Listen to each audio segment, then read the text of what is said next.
Hey guys, it's Zorax here with Zorax Designs, and today I'm going to be doing a tutorial on how to make falling spheres or falling balls in Cinema 4D, just like this. We're going to be making the balls coming down. You can do this with any shape. You can do it with the platonic, the cube, whatever you want.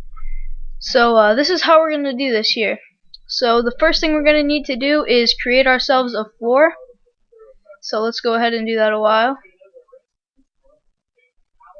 And then next we're going to have to size up our floor a little bit. So to do that, you're just going to come here to coordinates, size of X, you can just drag that out, and then size of Z.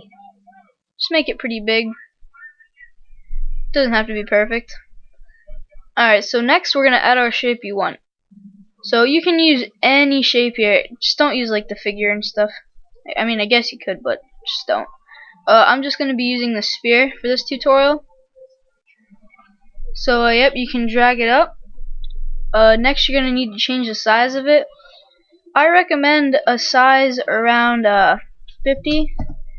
You can come down here and just change the first one and hit enter, and it should change the rest of them for you. So once you do that, you should have your shape like this. So next we're going to need to clone this, and to do that we're just going to add a simple cloner, and to get a cloner you're going to come up here to MoGraph and then a cloner. So once we have our cloner in, we're going to actually drag our sphere into our cloner. So just click on it, and when you see the down arrow, drop it in. Alright, so now if you look, we have 3 balls, but we only want 1 right now. So to do that, you're going to click on Object here, and then change the count from 3 to 1, and then you can hit enter. So now it just looks like we have 1 ball. So that's pretty much all we have actually, but we're gonna need to get something to put all the balls out, and to do that we're gonna use something called the emitter.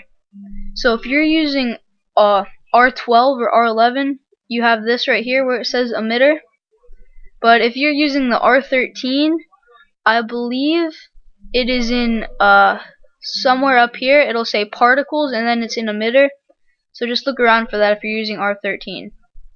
So next what you can do is just drag your emitter up with your ball. This just makes it look nicer in my opinion. Yep. So once you have that, you can drag your cloner into the emitter. Okay, so the next thing we're going to do is we're going to select the emitter, and we're going to come down here to the bottom and we're going to check show objects. So now if we play this, balls should actually come out of it, or spheres. Like that.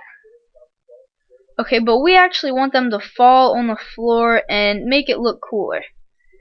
So to do that, what we're going to do is we're going to need to add rigid bodies to these. And what rigid bodies do is they make the object solid, which means they can like bounce on each other and stuff. So to do that, for R12, what we're going to do is we're going to right click on the cloner, and we're going to click Dynamics Tag and Dynamics Body.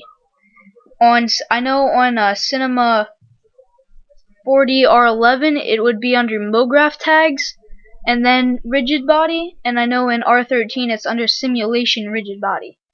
But that's not what we want here for R12. So we're going to right click on the floor and we're going to do the same thing, Dynamics Tags, Dynamic Body. So now if we play this, the balls should fall out of the emitter and onto the floor. Let's test it. Like that. That's pretty much it, guys. You can mess around with it, rotate it, put it where you want, and you know, add some new materials to it. But that's pretty much it, guys. Hope this tutorial helped you out. Zorax is out. Rate, comment, and subscribe. Thanks, guys. See you later.